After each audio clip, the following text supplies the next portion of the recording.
Starting off our list, number 10 is a scene from Borat, which is not surprising at all. It probably wouldn't shock you to find out that the movie resulted in a number of different lawsuits, mostly by participants claiming they were misled about the nature and intent of the film. But one situation became a big legal case, and it all stemmed from the one frat boy scene. The one where Borat hangs out with those 3 drunk frat boys who end up making racist remarks. Turns out 2 of the boys featured in the scenes were students of the University of South Carolina. Justin Say and Christopher Rotunda ended up suing the producers for defamation, saying that the film impacted their ability to secure jobs. They also alleged that they were given the alcohol on set and were told that the footage would never be shown in the US. Ultimately, their lawyers were trying to get them cut out of the film's DVD release, but the lawsuit ended up getting dismissed in February 2007. Hopefully people will understand that it was just a movie and it doesn't reflect who they are as people.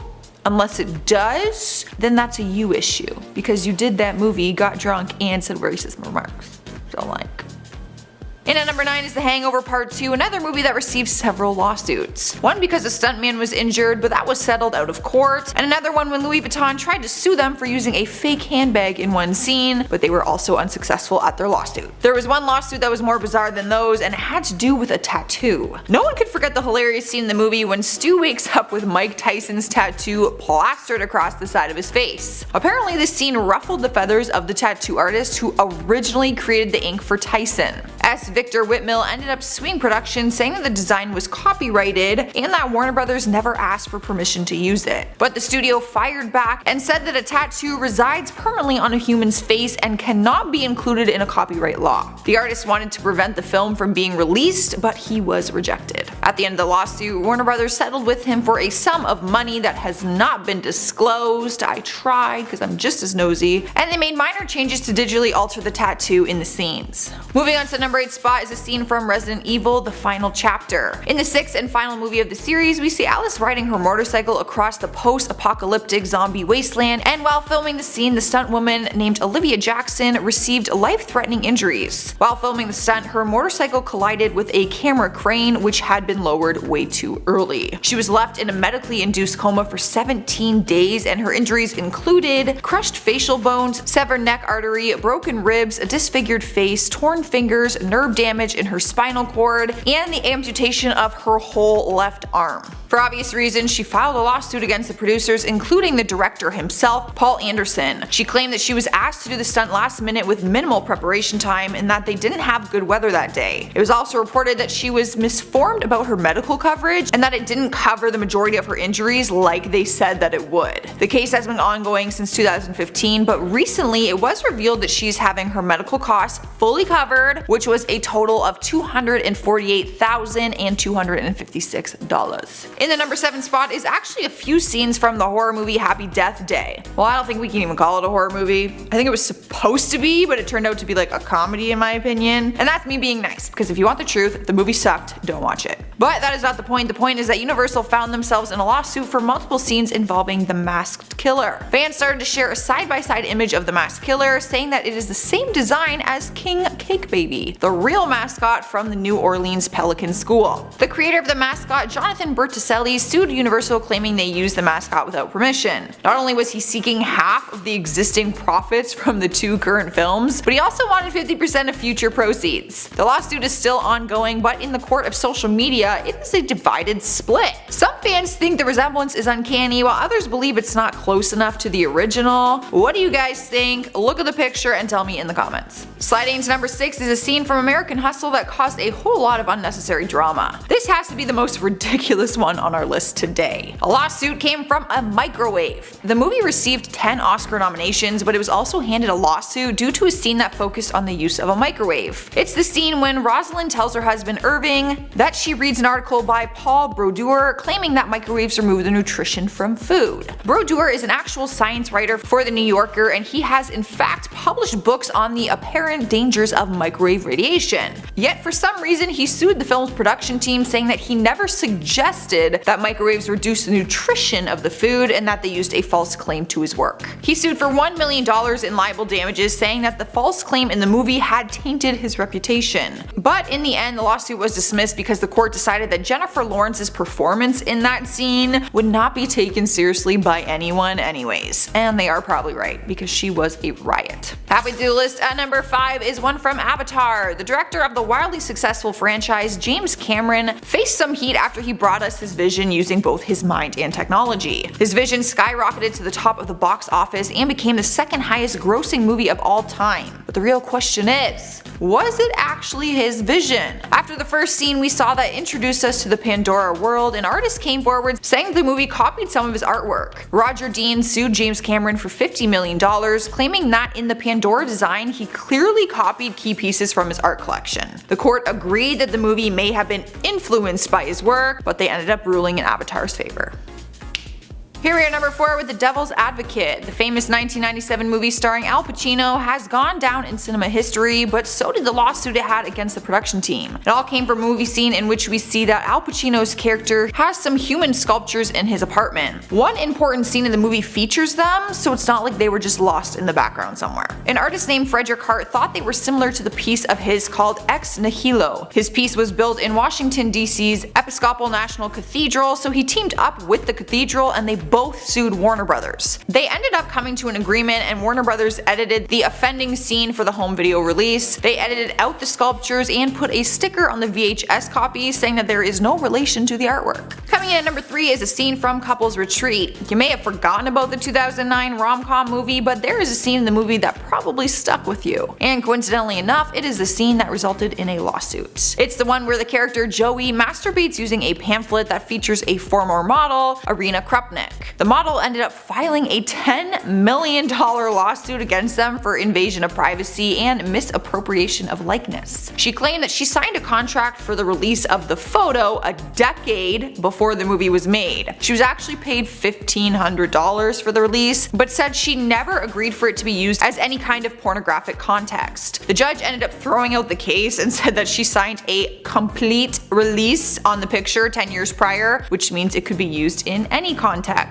because it was released. He also pointed out that she was posing in a bikini, so she would have to be naive to the fact that it could be used as a sexualized or erotic image. And for the record, she's also done nude photo shoots in her past career, which the court thought was hypocritical.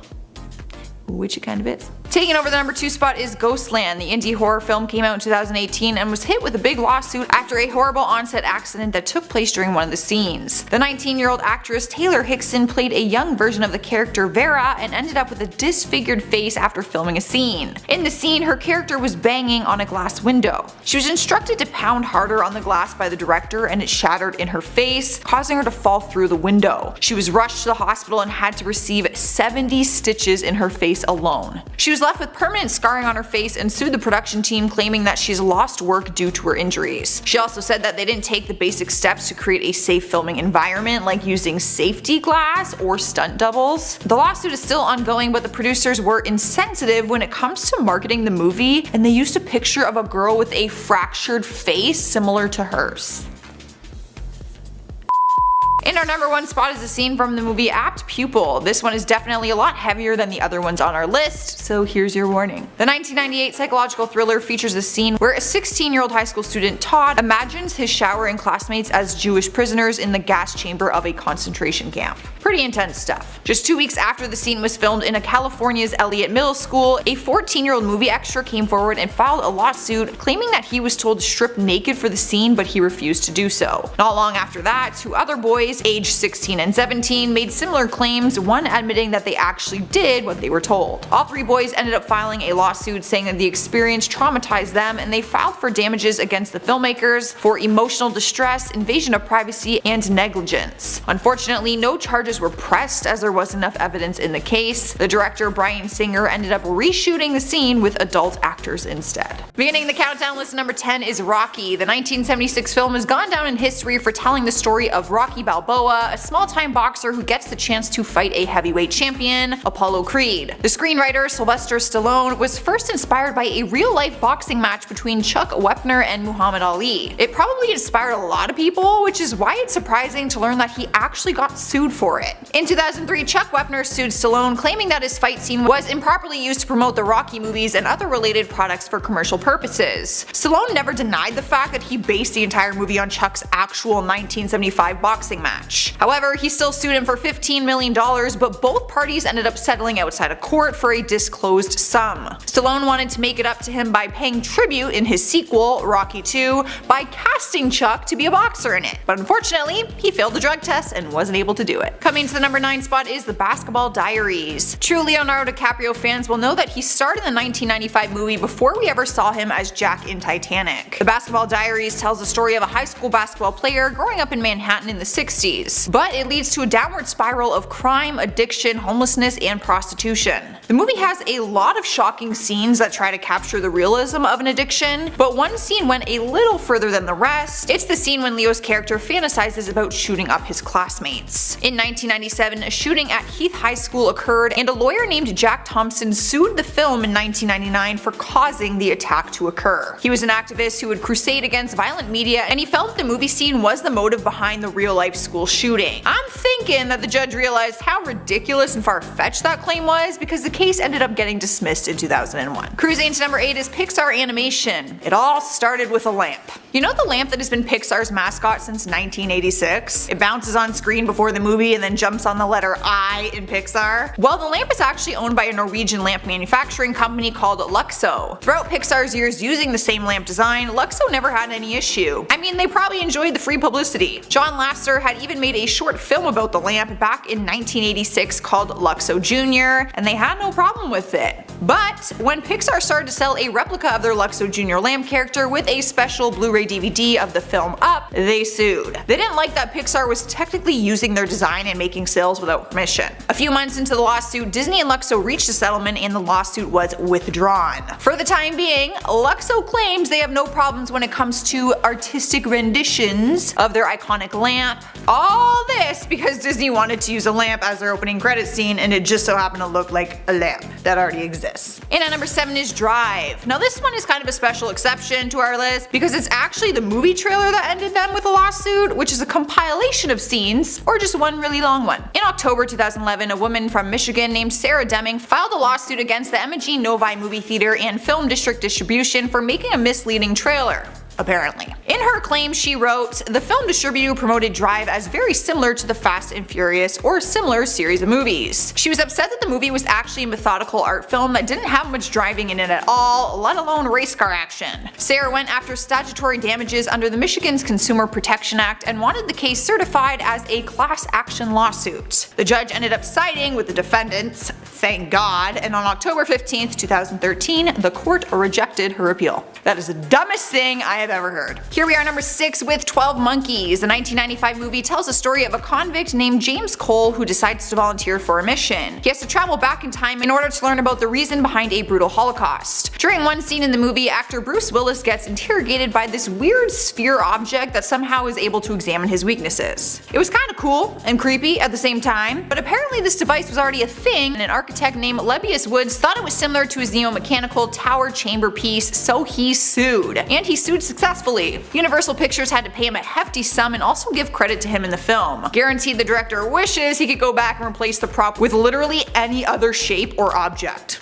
Like anything else would have done. Halfway through the list at number 5 is Captain Phillips. The 2013 movie tells the real heroic story of Captain Richard Phillips. His container ship was attacked in 2009 by Somali pirates on the way to Kenya, and he had to find a way to negotiate and survive as well as save his crew. While watching the movie, most people would agree that it painted the captain as someone who tried everything in his power to prevent the hijacking. A scene from the movie helps paint that picture for us. Apparently, the crew members of the actual ship involved in the real shipwreck saw things differently. They claim that Captain Phillips knowingly went into pirate-infested waters in order to save time and money, rather than taking a different route and staying clear from pirates. They also said he had numerous warning signs that urged he should go further away from the African coastline. They ended up filing a lawsuit against the shipping company, Waterman Steamship Corporation, alleging that the Navy and crew members were the true heroes against the hijackers, not Captain Phillips. The lawsuit claimed monetary damages for their physical and emotional injuries during the awful attack. They were able to file a lawsuit against them because the company did not tell the American crew members that they were traveling in pirate-infested waters. They should have been told prior to being hired, and they also alleged that Captain Phillips did not conduct any pirate attack safety drills. Who would have guessed that a movie scene would trigger a lawsuit like that? Coming into number 4 is Knowing. Nicolas Cage took on the lead role in the 2009 movie, which told the story of a teacher who comes across a time capsule that makes him believe he has the power to change the chain of events that are about to happen. In the movie, we get a look at a crazy piece of technology that can actually predict the locations of every natural disaster. Pretty cool,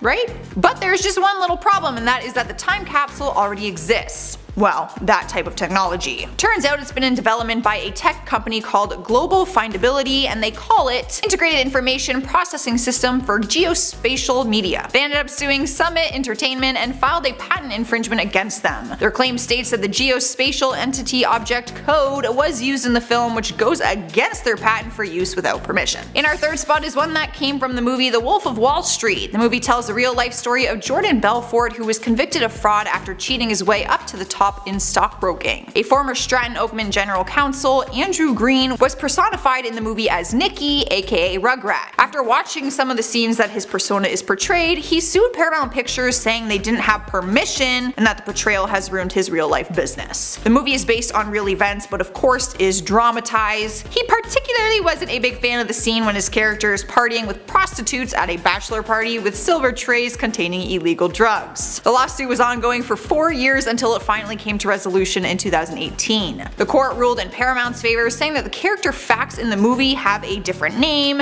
nickname, employment history, personal history, and criminal history. They stated that no real person was portrayed or defamed. So, Paramount took the win on this one. Cruising into number 2 spot is the house scene in The Conjuring. Alright, I'd probably be lying if I said just one house scene. It's definitely plural, seeing as basically the whole movie takes place in the house. For those of you who might not know, the movie is based on a true story of paranormal investigators Ed and Lorraine Warren, who investigated the real-life haunting in the Perron family house. But the house they filmed at still exists, and the people who currently live there have sued Warner Brothers over the movie. Gerald Helfrich and Norma Sutcliffe claim that since the release of the movie, people have been harassing them and vandalizing their property. Unfortunately for them, they didn't get much success from their lawsuit, but they are still pleading their case in several online pieces. The movie scenes do show detailed hauntings of their house, and apparently people now know the layout of their home, and it's become an invasion of privacy and danger to them. But like, why did you let them film there then? Or if you knew that it was filmed there, why'd you move in? Know what I'm saying?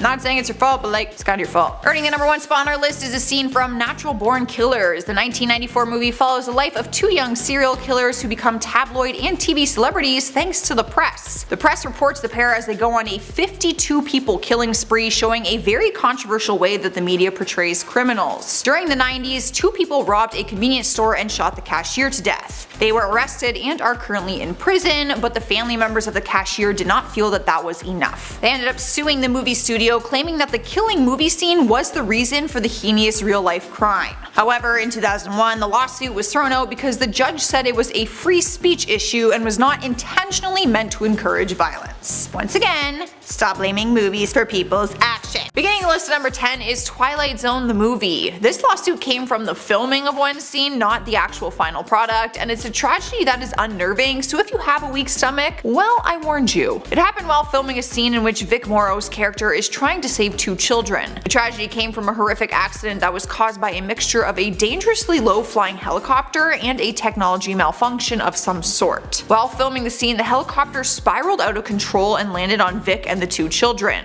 One child was decapitated and the other one was just completely crushed. The worst part about it was they were filming late at night and the child actors were working illegally because it went against child labor law regulations. Obviously, they were faced with a lawsuit. It was the first time in Hollywood that a director had charges of deaths on a movie set. Vic Morrow's family settled the lawsuit within a year, but the trials for the children's deaths did not end until 1987, 4 years after the movie came out. Up next, number 9 is coming from The Dark Knight. Director Christopher Nolan and Warner Brothers were hit with an unexpected lawsuit from Batman. No, not the superhero himself, but an ancient city in southeastern Turkey. Apparently the movie scenes that featured Batman, which is basically everything, ruffled some feathers of the mayor of Batman, Turkey. I think it's so cool that there's a place called Batman. Anyways, in his lawsuit he claimed that Warner Brothers and Nolan had used their city's name without permission and the scenes involving the hero are illegal. In his statement he said, "There's only one Batman in the world. The American producers used the name of our city without informing us." The mayor also claimed that Hollywood executives made it impossible for his city to set up businesses abroad because of it. He also went as far as blaming Warner Brothers for several unsolved murder cases in their town as well as a high female suicide rate in their city. How does that even make sense? He cited that the psychological impact of the movie caused those tragedies. Thankfully, the lawsuit didn't get very far, which is not surprising seeing as it's basically the most ridiculous thing I've ever heard. And I've heard a lot of ridiculous things in these lists. Filling in the number 8 spot is Frozen. The now iconic Disney movie was slammed with a lawsuit after some lady tried to claim that the entire movie was written about her. Some scenes in particular matched her own personal storyline and she was quick to file a claim about it. Who watches an animated fantasy musical with talking snowmen and thinks, hey, this movie is about me? Apparently a woman named Isabella Tanakumi, she sued Frozen for $250 million for supposedly stealing the movie from her autobiography. The movie is actually based around the old fable called The Snow Queen, which was written by Hans Christian Andersen in 1844. But that did not matter to Isabella and it didn't stop her from suing and making a report filled with 18 different similarity points between her life story and the animated movie. Some of those similarities were that the stories are about two sisters, they both take place on snowy mountains, and both of them experience some kind of sister trauma. You can probably guess that nothing came from this ridiculous lawsuit and it melted quicker than a snowman on a hot summer's day. See what I did there? I made a snowman joke! Like Olaf! Coming into the number 7 spot is from the movie 10 Things I Hate About Life. Now this one is a strange exception for our list because it technically will have to come from the movie trailer because that is the only thing that is left from the movie following the lawsuit. We all know that the movie 10 Things I Hate About You was an immediate success when it hit theaters in 1999, so 13 years later in 2012, the original director Gil Junger announced he was working on part 2. 10 Things I Hate About Life was about two suicidal people who meet and fall in love, and Evan Rachel Wood was supposed to star as the lead. So where did everything go wrong? Well, filming began in December 2012 and was shut down a few months later, which is kinda weird because if you watch the trailer, they have a lot of footage. According to the people at In Tandem, shooting stopped because Evan Rachel Wood got pregnant and after she gave birth in July 2013, she refused to come back to film. A year later, the production company filed a $30 million lawsuit against the actress, demanding a trial and a jury. Bro, it's not that serious. But her side of the story is different and she told the Hollywood Reporter that she was perfectly willing to finish the movie and said it came to an end because the production company ran out of money. She also said that they never paid her for what she was owed from the scenes that she did film. The case was eventually dropped and the movie never came out, obviously, but you can still find the trailer on YouTube and it looked good. Like, I'm actually really bummed. I love Evan Rachel Wood and I would have loved to see that, so you suck. In at number 6 is 2001: A Space Odyssey. This lawsuit happened between two huge companies and it was actually a movie scene that was used as evidence in the case, but then it just caused even more problems. Many years after the movie came out, you might have heard that Apple sued Samsung for copying its design of the iPad with their Samsung Galaxy tablet. Samsung put up an argument and said that they couldn't be sued for stealing the iPad design because they got the idea from somewhere else. So, who did they steal the idea from? Stanley Kubrick. In court, Samsung defended themselves with a still image from Stanley Kubrick's movie 2001: A Space Odyssey. In the still clip, it shows two astronauts eating and using tablet computers that look similar to iPads that Apple didn't invent until almost 30 years later. So they claimed that there is no way they could have stolen the idea from Apple and said that Apple stole the idea from the movie scene. But the lawsuit was too difficult to charge someone because tablet computers were seen in a variety of different sci-fi movies after that. The judge ended up ruling out the film as proof but did allow Samsung to use the Fiddler and compact tablets, which were invented before the iPad. Halfway through the list, at number 5 is The Hobbit. Every movie scene from this movie landed in this lawsuit and two studios went face to face in the battle. The Weinstein brothers faced off against Warner Brothers in a $75 million million lawsuit. Warner Brothers claimed that the Weinstein sold the rights of The Hobbit to New Line Cinema 15 years ago and only agreed to share royalties with the first film of the series. But the Weinsteins will argue that they are owed royalties from all Hobbit films because of the substantial amount that they got from the first one.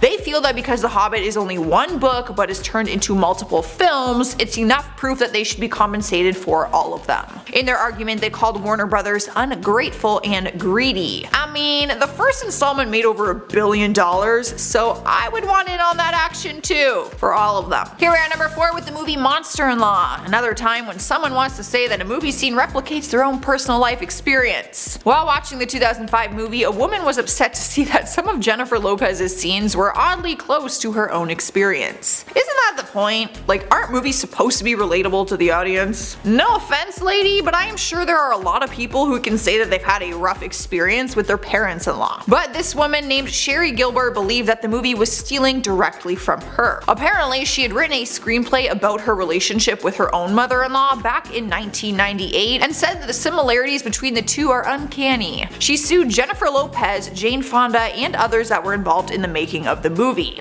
When Warner Brothers was hit with the lawsuit, they didn't even take it too seriously. How could you? Their lawyers made it clear that an annoying mother-in-law character was a very common concept for a film and in life. Alright guys, we are in the third spot with a horror movie, The Cabin in the Woods, although some people will argue if this was a horror movie or a comedy. This movie somehow ended with a $10 million lawsuit after an author claimed that the movie featured things from his novel, aka stole. Peter Gallagher wrote a book in 2006 called The Little White Trip: A Night in the Pines, and I guess it has some similarities to the film. The novel tells the story of 5 heroes who check out this cabin called the Brinkley House. 2 of the characters' names are Jules and Dura, and the group does some drinking and flirting before they get attacked by this evil presence. But in the end there is a plot twist and it all turns out to be part of a reality show, which is a pretty cool plot. Alright, so there are some similarities to the movie. If you haven't seen the movie, it tells the story of a group of students who visit a cabin in the woods and they also get attacked by an evil presence after they drink and do some weird flirting stuff. 2 of the female leads are named Julie and Dana, which is similar, and in the end it's revealed that the students are part of a secret government ritual. The author sued the director, Drew Goddard, Mutant Enemy Productions, and Lionsgate for $10 million, but the judge dismissed the case in 2015. The judge's final statement was, "While the 2 works share a similar premise, that premise is unprotectable. The concept of young people venturing off to such locations and being murdered by some evil force is common in horror films." That is a fact. Moving on to number 2 is Straight Outta Compton. The movie was directed by F. Gary Gray and showed the rise of the groundbreaking hip-hop group NWA. If you've seen the movie, you know that the villain in the story is the manager, Jerry Heller, who was a sleazeball accused of profiting off the band and cheating them out of their own hard-earned money. That's how the movie depicts his character anyways. But naturally, these movie scenes did not sit well with the real Heller. In 2015, he filed a lawsuit against Gray, Universal, Legendary Pictures, and everyone involved in the rap group. He demanded $110 million, claiming that the movie was,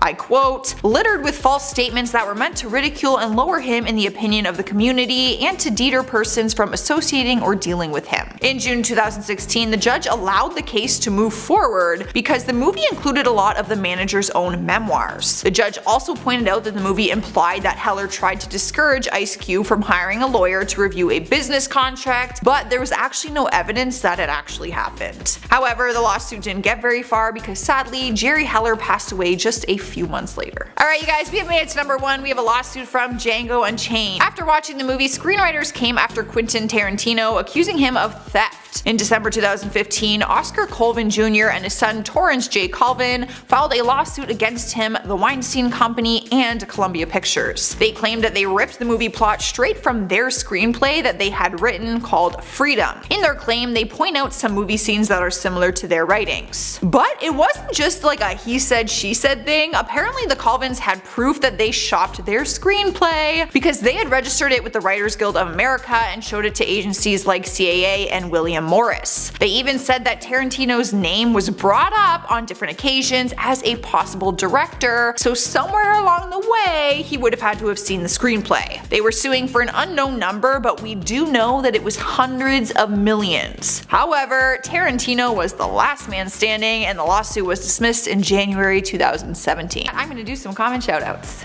Block the Fox says, we need a Joss and Lucy take on Toronto vid. Just an idea for something fun away from top 10 beyond the screen. We actually went to a Christmas market this past weekend and we put up some pictures on Instagram. So you might just have to look at those. Brandon Gordon says, you were gone for a while, hope all is well, positive vibes your way. I appreciate that, but I have not been gone. I've been here every day.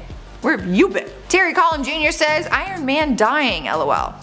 That is right. That was actually a really sad scene to watch, and it probably should have been on my list, because I cried. Andrew Carey Sr. says, this one's going to be sad AF more than likely, but I love you guys and will push through just to spend a little time with you guys though.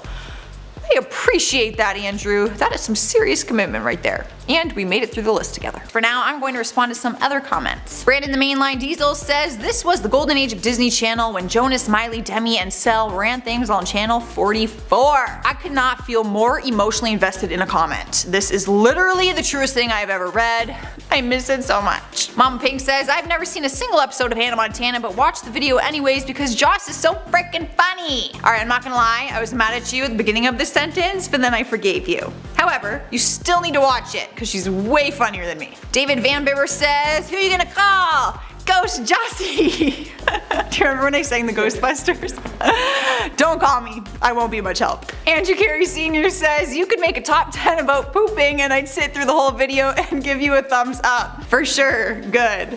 Honestly, I don't even know what to say to this. I feel like I should say thank you, but I kind of don't want to because it's kind of weird, but it's like a compliment. I don't know. Thanks, I guess. It's from part 2. James Hopkins says, Joss finally found the new channel and subscribed. Thank you, James. If you guys have not checked out the new channel yet, go right now. Well, when this ends, and it is called Top 10 Central. Carrie Brown says, I saw Jocelyn and had to sub. Oh, thank you. That is so nice. But now you're stuck seeing me every day, so good luck. Nadia McGinty says, lady, it's like you're yelling. A warning would have been nice. We do wear earbuds. A little deaf now. I'm sorry. I talk really loud and I can't help it. It's just what comes out. The Chosen One says, I quite enjoy the way my lady pronounces the word heinous. That is all. You may now go about your day. Is it heinous? Heinous? Heinous! I must have said heinous. Oh, that's so embarrassing. I said heinous? What is it? Heinous. Oh, I'm so embarrassed. But at least you liked it, although I feel like that was pure sarcasm. Came forward saying that the movie copied some of his art. Whoa, what happened there with my tongue? And they made minor changes to digitally alter the can't speak. And they made minor changes to digitally why? And they made minor changes to digitally after. That's not the word. And they made minor changes to digitally alter the tattoo in the scenes. Wow, that was annoying. Ready? Okay. Let's start this video. In 2003, Chuck Wepner sued Stallone. Yeah, that's a word. You know the lamp that has been picked. Why can't I say this? What is happening? Once again, okay. It's getting hot in here, so take off on your clothes. 2 basketballs apart was our rule. That's a rule. In grade school, it's like, wow, I feel old.